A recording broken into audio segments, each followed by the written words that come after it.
Ladies and gentlemen, boys and girls, today I'm going to show you how to add references to your research papers. So without further ado, let's get into it.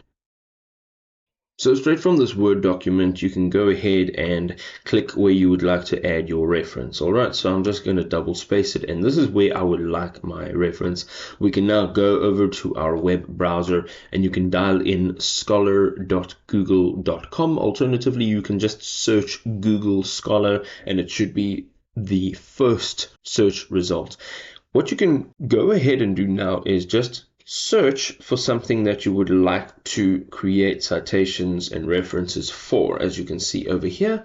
So as you go down, you will see all of these articles. And for example, this one over here, if you go to the bottom of that search result, there is save and then there is cite.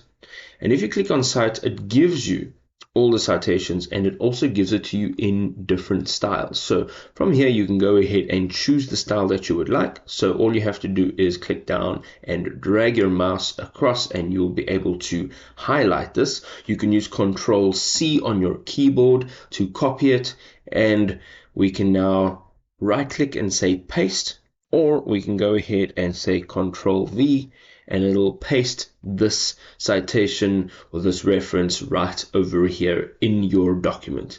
If this was a helpful guide, please go ahead, drop us a like, explore our channel for more awesome content. We'll see you next time, folks. Peace out.